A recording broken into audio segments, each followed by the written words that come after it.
Hey everyone, good morning, good afternoon, or good night, based on wherever you're tuning in from. Mic check one. I'm turning my mic around. Okay. Turning my mic around to make sure that my sound is good. Hold on, y'all. Let me check my sound. Welcome, welcome.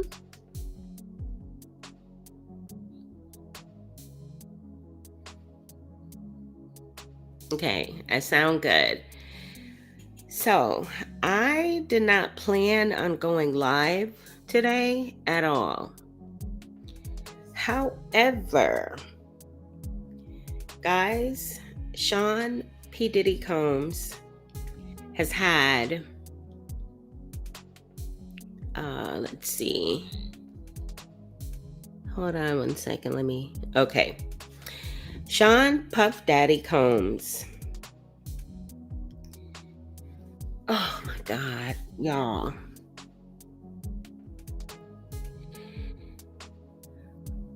There are new lawsuits filed as of today.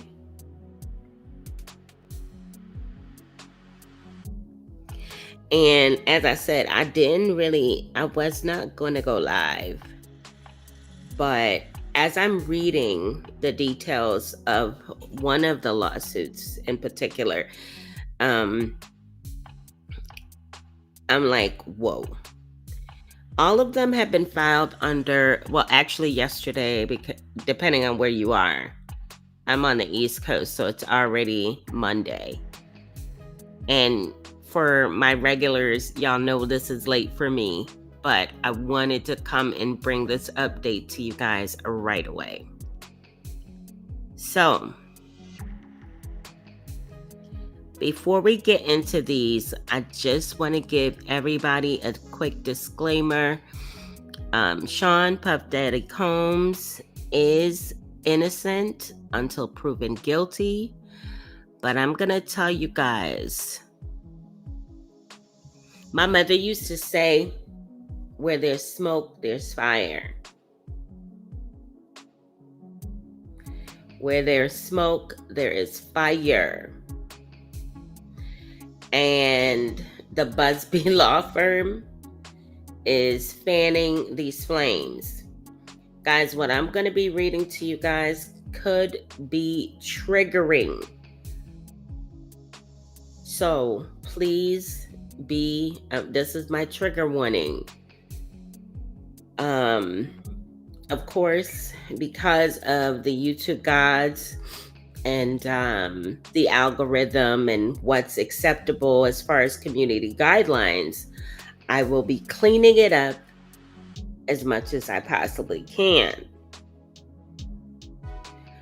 I'll be using code words, and I'll be checking with you guys if you know what I'm saying, because we have to edit ourselves for YouTube.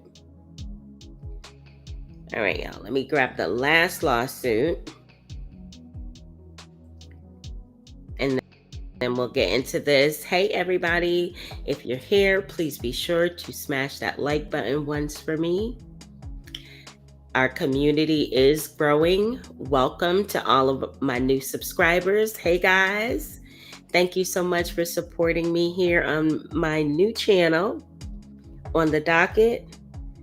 I'm happy to see you come and take a seat and go through these legal cases with me. Now, I will be getting back into talking about other cases other than Diddy. I will, because there's a few cases with some updates that I want to provide to you guys. And thinking I'm going to go ahead and do that during the week this week. So if you're not already subscribed to the channel, please go on ahead and subscribe today. Set your notifications to all so that you're notified when I go live or add new content. That is also one of the biggest ways to support the channel. Subscribe.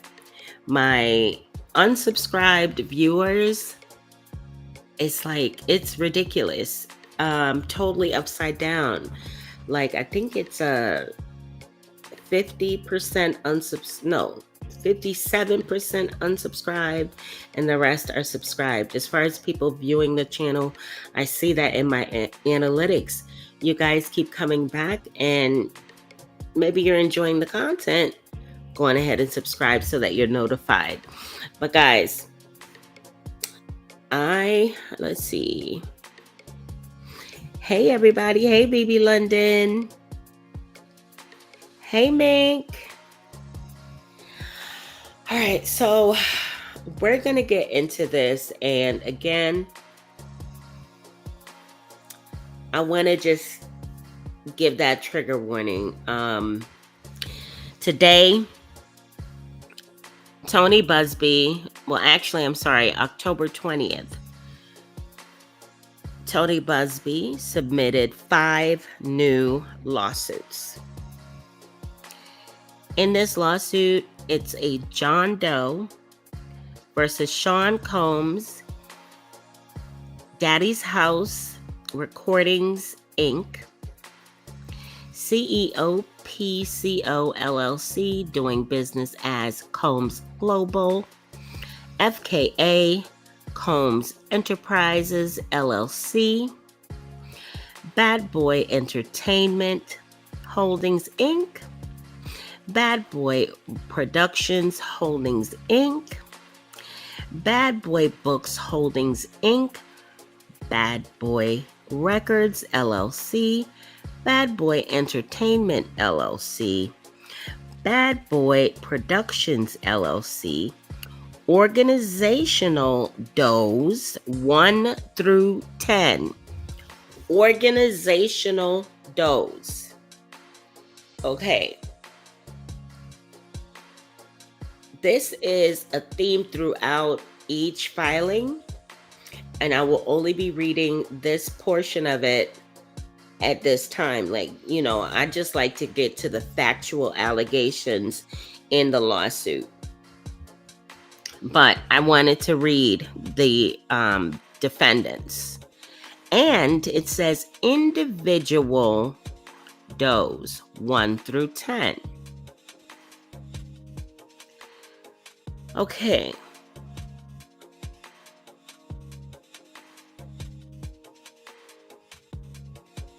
Let me get to the factual allegations of this John Doe's allegation. It's a couple pages down, y'all, so I'm scrolling.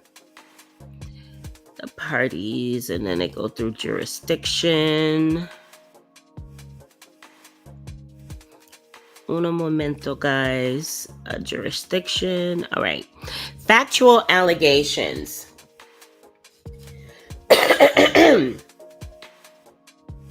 In or around 2022, during a promotional party for the launch of Combs's Ciroc vodka drink, defendant Combs actually assaulted plaintiff, a businessman from the Los Angeles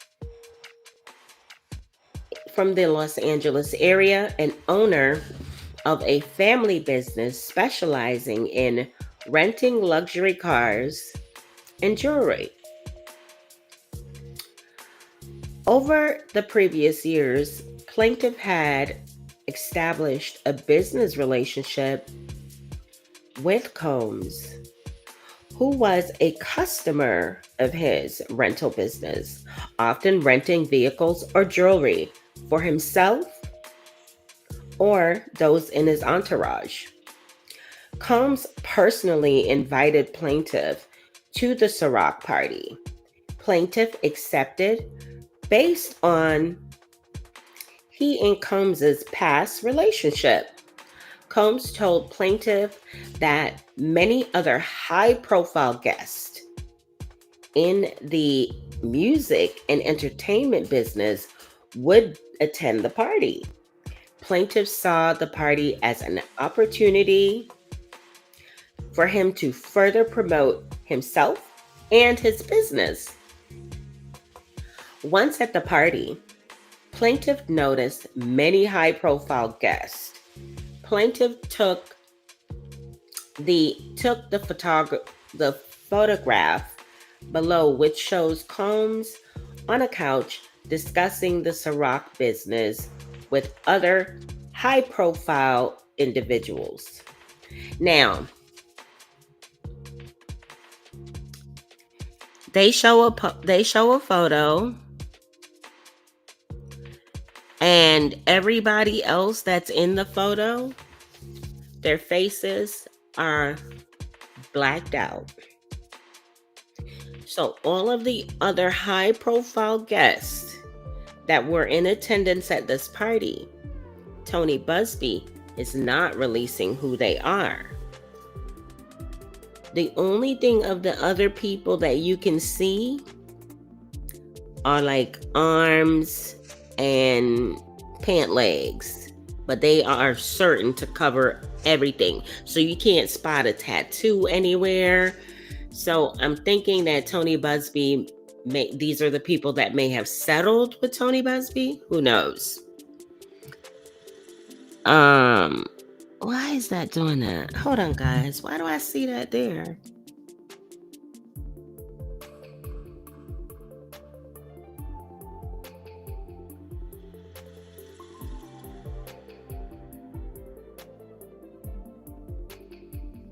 Hold on, guys. I gotta rate my conversation with Restream. Before I started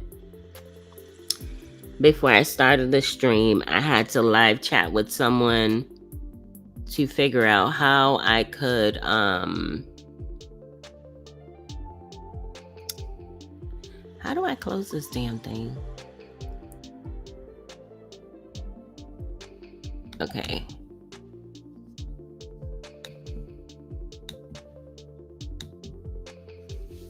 Why won't this damn thing close?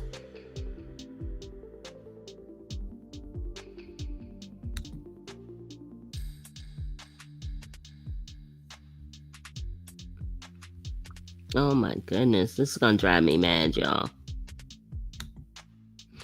Okay, I got it closed. Sorry, guys. So back to this. The high profile folks that are in this photograph are covered up. The only person's face that you see is Diddy. You see the bottles of Ciroc. I'll probably post the photo pages on my community wall after I do this live. But let's get back into this. During the events, Combs instructed plaintiff to join him in Combs's private office. Plaintiff went into the office where the two were alone. Plaintiff assumed Combs wanted to have a discussion about business. However, plaintiff immediately realized Combs was intoxicated and acting strangely. Combs began awkwardly moving closer to the plaintiff. As he did so, Combs removed his pants and exposed his genitals to the plaintiff. Combs continued to move closer and then grabbed plaintiff's genitals through his pants, squeezing them in a rough and sexual manner. Plaintiff, shocked and disoriented, frozen momentarily, and did not know how to respond to the weirdly inappropriate sexual advance made by Combs. The situation escalated until another individual, listen guys, until another individual, professional athlete A, entered the room, the office, and intervened, which ended the Combs's assault of the plaintiff. At this moment, plaintiff escaped from Combs and left the office. After escaping the office, plaintiff left the party to return home. So,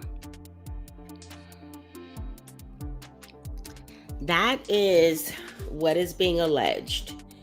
So this guy, which he has a valid point, he exposed himself to him. He's a man, they're both men.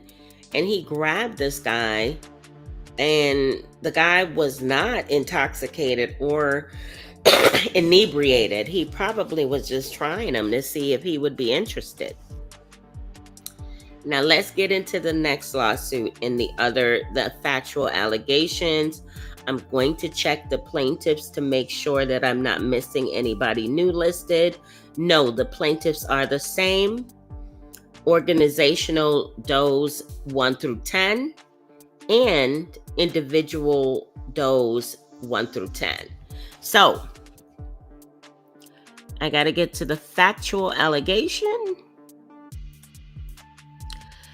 Trigger warning, guys. Trigger warning. I repeat.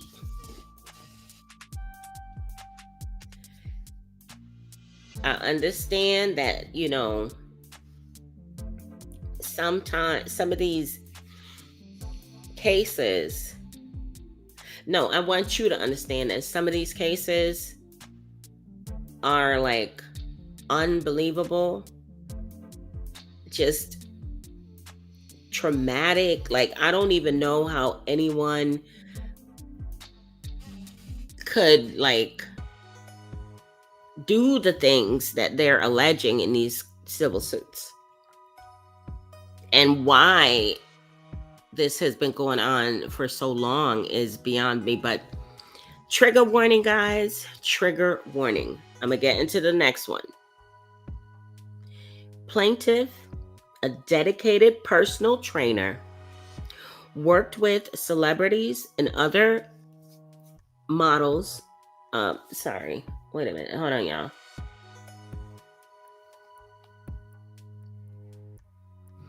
And other notable individuals concerning their health and fitness.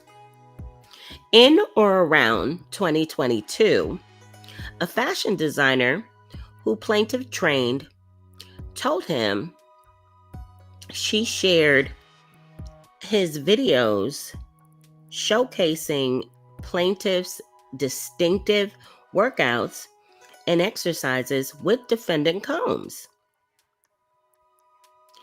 This fashion designer told plaintiff that Combs was impressed with plaintiff's training regimen and wanted to meet plaintiff and feature him in a video.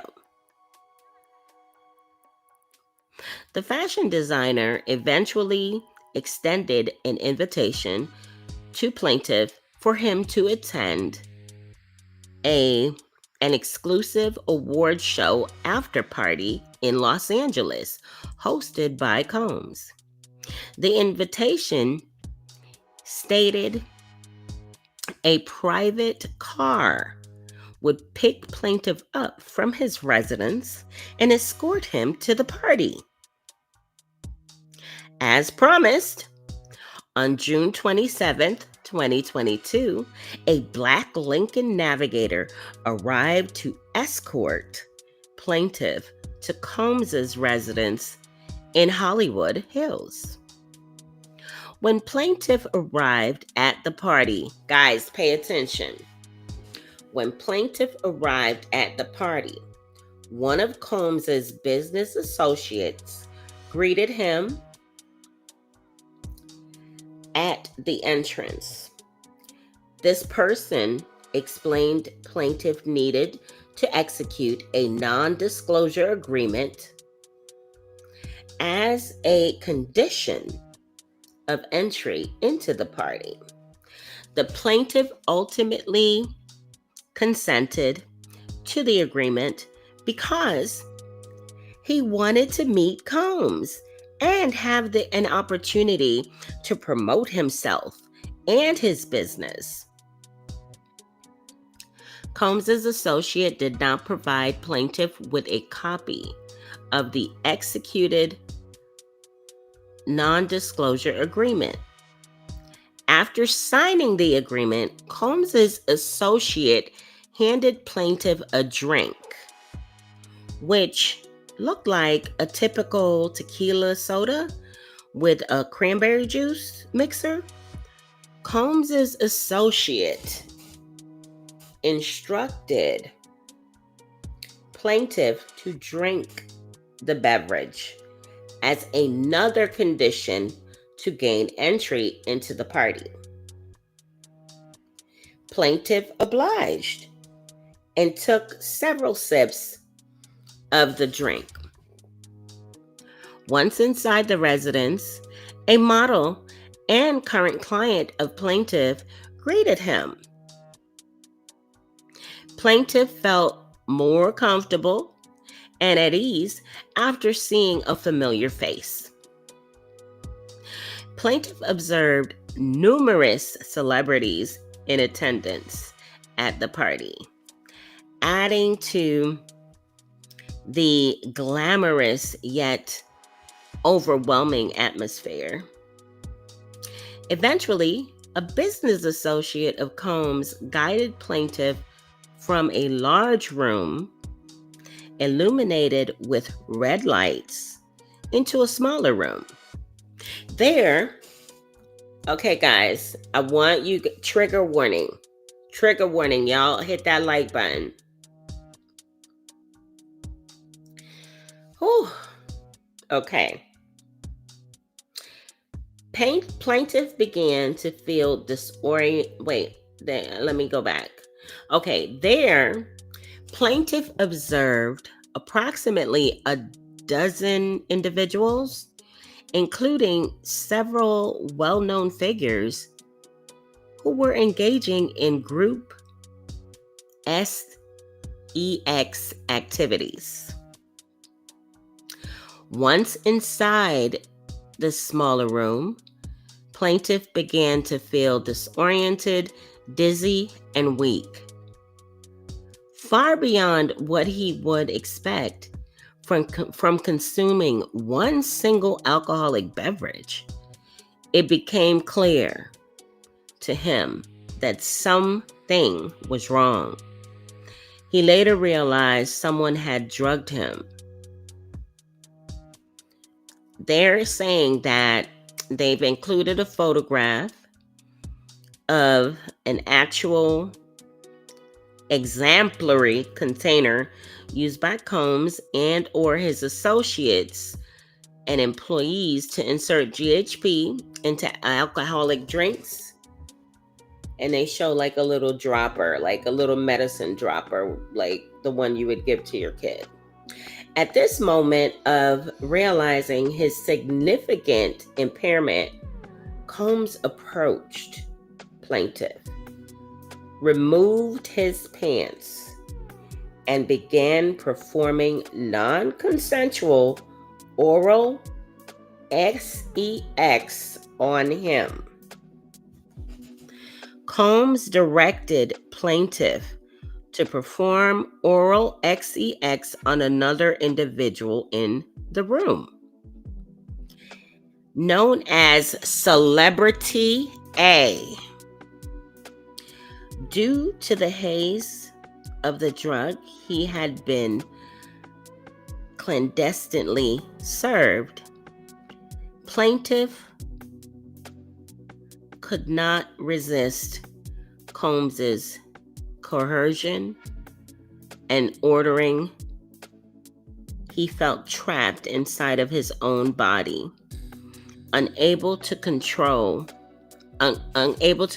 it or understand what was happening around him. As a result, plaintiff was forced to perform non-consensual oral sex on Celebrity A. After Celebrity A finished, this individual spit into plaintiff's mouth. Oh my goodness. Oh, God. Oh. Okay. At this point, the drugs in plaintiff's system were progressively hampering his motor skills and memory. The drugs caused him to lose consciousness for brief periods of time. While in and out of consciousness, individuals at the party forced plaintiff into sexual acts with both men and women. Plaintiff's physical disposition made it impossible for him to reject their advances or otherwise control his body. These individuals, including Combs, essentially passed plaintiff's drugged body around like a party favor for their actual enjoyment. The drugs in plaintiff's system ultimately caused him to completely lose consciousness for an extended period of time. Plaintiff does not recall anything after this point. When plaintiff finally regained consciousness, he found himself outside of his apartment, disoriented, without a shirt, and without his phone. Plaintiff is unaware of who took him to his apartment or how he got there.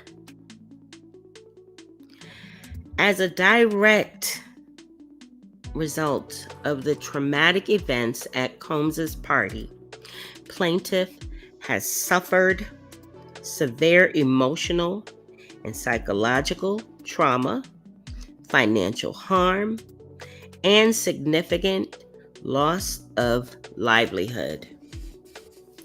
Okay, so in this suit, y'all did hear, they indicated that Celebrity A, whoever Celebrity A is, was involved.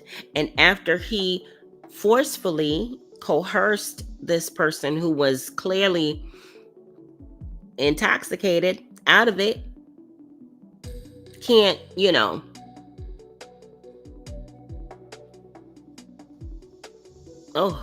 he spit in his mouth. That's so disgusting to me. Like, seriously, okay. All right, let's get to the next one. Guys, I'm going to give the trigger warning. I'm going to give the trigger warning. I haven't read this one yet, but I'm just giving the trigger warning on all of them.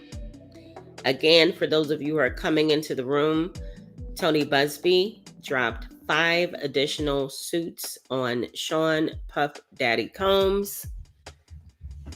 Let's see.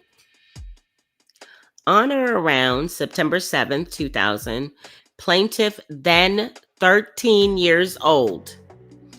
On or around September 7th, 2000, plaintiff, then 13 years old. I'm going to say it again for you guys.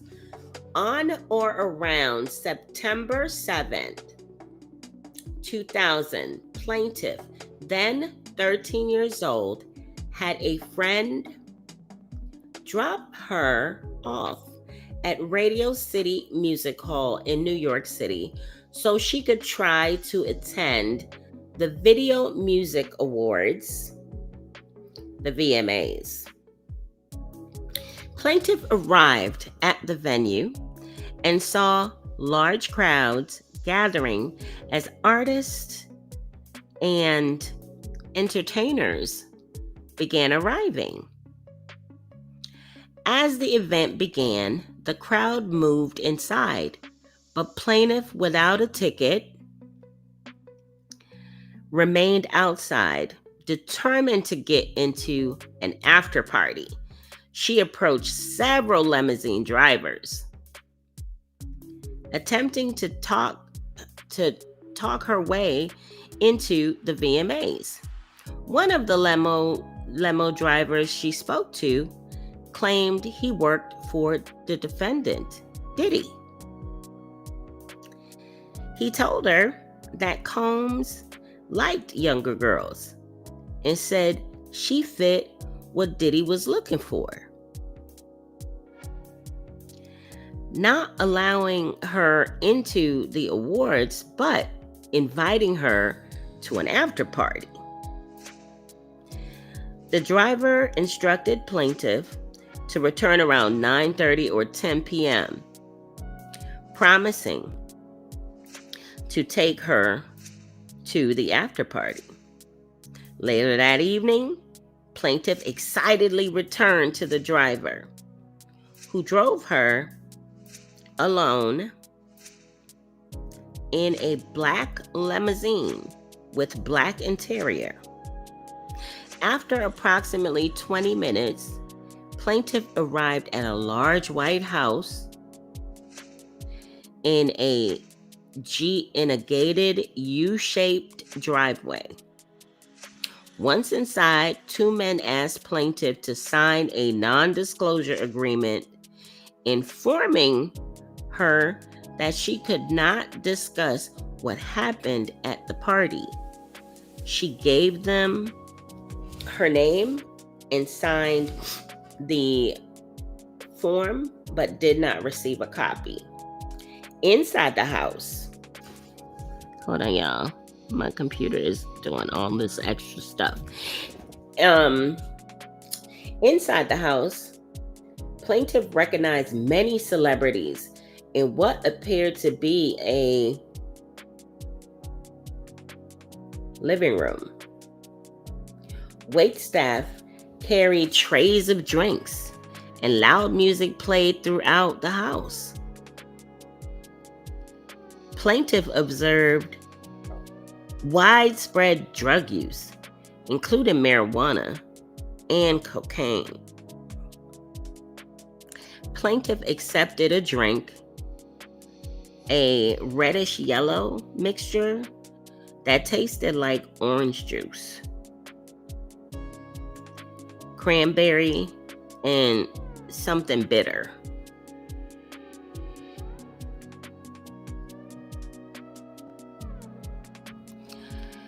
Looking for a place to rest, plaintiff entered what she believed to be an empty bedroom so she could lay down for a moment. She did not lock the door.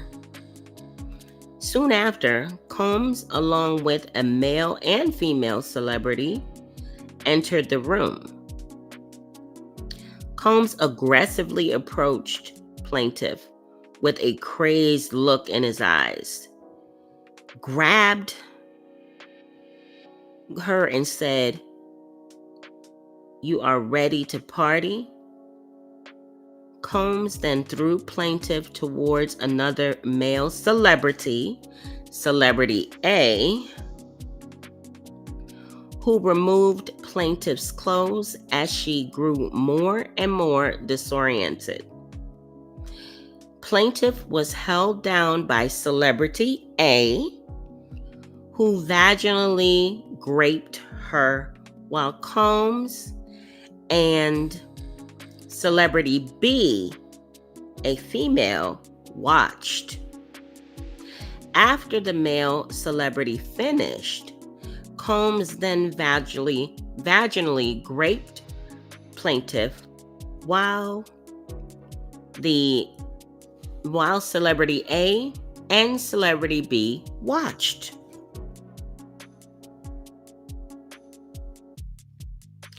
Combs attempted to force plaintiff to perform oral X on him, but she resisted by hitting Combs in the neck. He stopped. Plaintiff grabbed her clothes and shoes and left the bedroom, roaming naked through the house looking for the exit as the party continued. Once outside, plaintiff put her clothes back on and left the scene in the dark. Eventually, plaintiff reached a gas station. A female clerk noticed her distress and allowed her to use a phone. Plaintiff called her father, admitted that she had lied about her whereabouts, and asked him to pick her up. After the assault, plaintiff fell into a deep depression, which continues to affect her every facet of her life. Okay.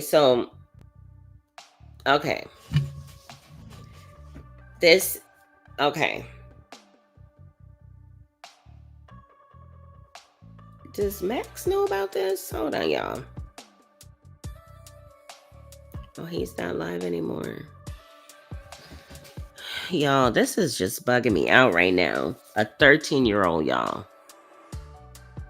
Celebrity A was a man and celebrity B was a woman. Yes. In the room with the 13-year-old as she's being raped. And they were just watching this. And I don't understand why Tony Busby is allowing these people to buy their way out of trouble. All their names need to be listed, really. I'm just saying. All of their names need to be listed. It don't make no sense. And also the professional athlete, he needs his name, all of their names. All right, guys, let's get into the next one. And I'm going to give you a trigger warning again.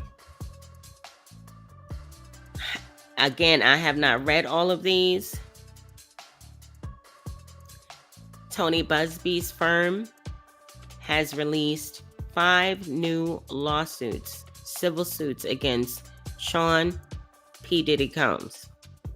All right. On or around December 2022, plaintiff, a 29-year-old independent music artist who wrote, sang, rapped, and produced music, was invited to a party in New York City hosted by Combs. Plaintiff was invited along with several of her friends, also independent musicians. Upon arrival, plaintiff observed a large, white, elegant residence, which stood apart from other homes in the area and was accessed by a long, curvy driveway. The house was adorned with lavish decor, featuring a grand entryway, a spacious room, and a large glass table. Once inside, servers offered platters of food and drinks, creating a luxurious and upscale atmosphere. Plaintiff quickly recognized various celebrities from the music industry and television, including Combs himself. As plaintiff mingled with other guests, she noticed the widespread use of drugs, including, that powder, pills, and Mary Jane. Those employed and working in conspiracy with Combs pressured all guests to consume the drugs that were being provided and served by the house staff. Plaintiff declined and repeated offers. That evening, plaintiff drank a single glass of wine consumed no other substances. At some point during the event, plaintiff was approached by and engaged in a conversation with Combs about her music career. Combs expressed interest in her work, stating his desire to help elevate her career by featuring her on a track. Combs advanced the interaction plaintiff to his office, suggesting they discuss the advancement of her music career in private.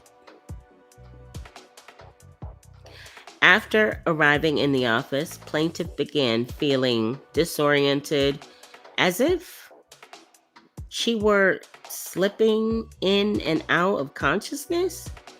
It became clear to her at this time that she had been drugged.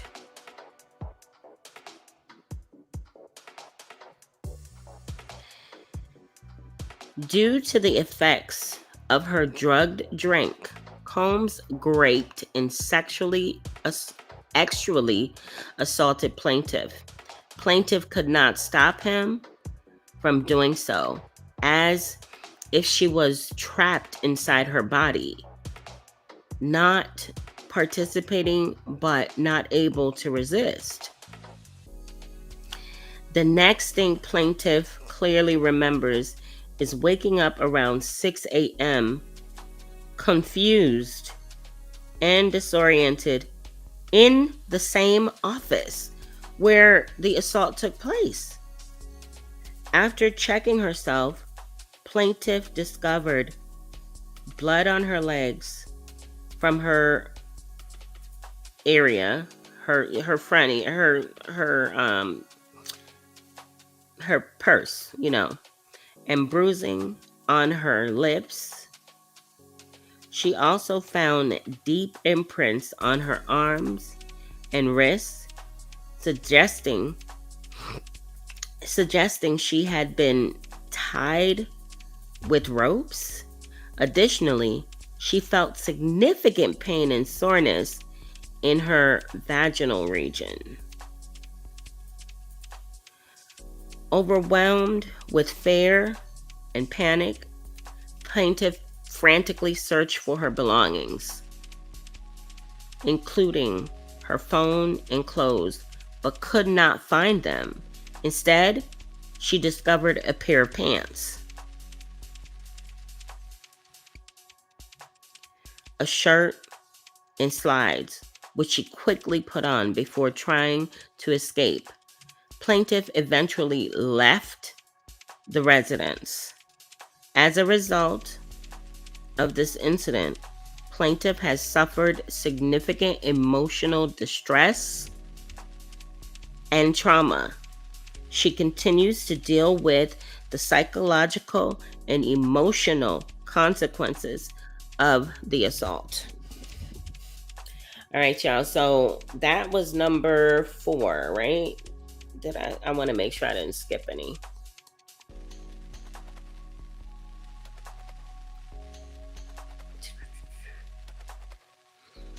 Okay, I didn't skip any. So this is number 5. Oh gosh. Trigger warning, guys. Trigger warning. This is a suit filed by a Jane Doe. Let me go to the factual information page.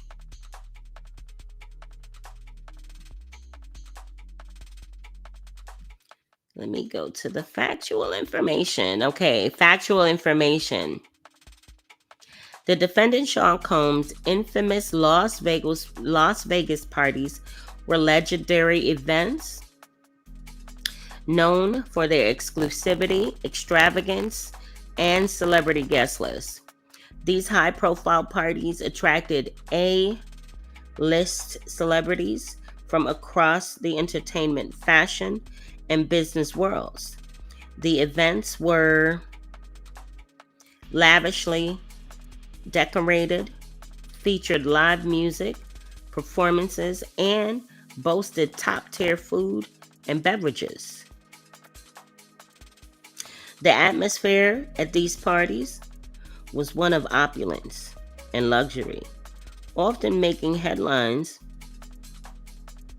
for their celebrity guest list, over the top entertainment, and the stunning aesthetics of the event. Many unsuspecting individuals were recruited to attend these parties. Some individuals were recruited in various cities and were paid to fly in to attend these functions.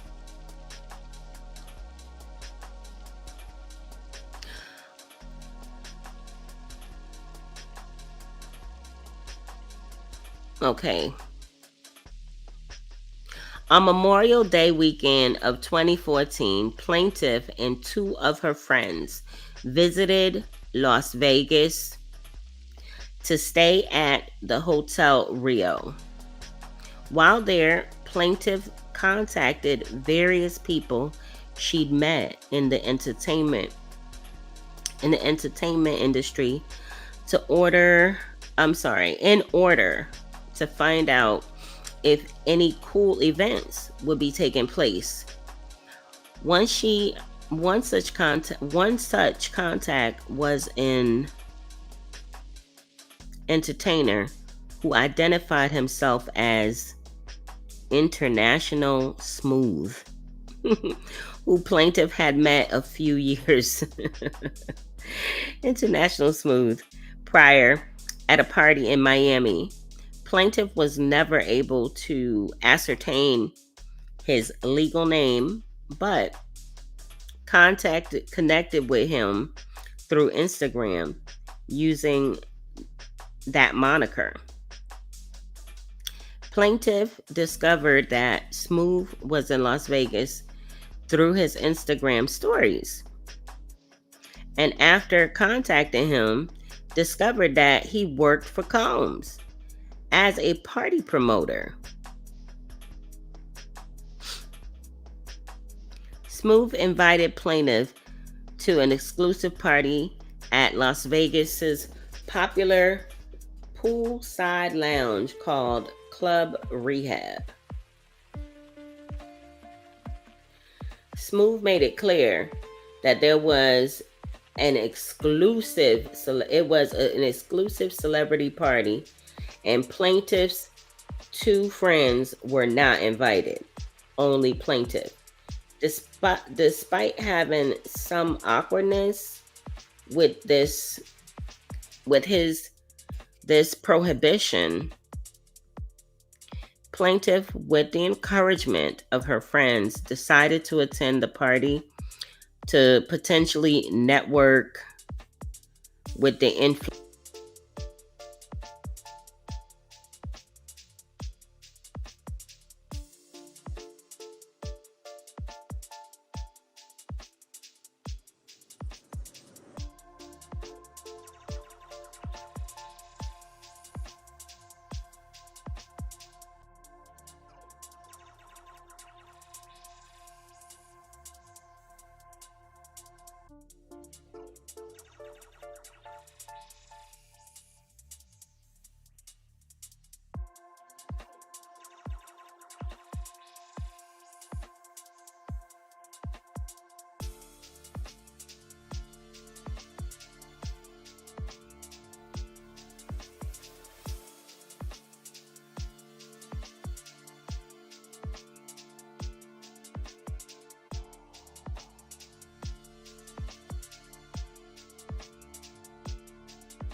Can y'all hear me?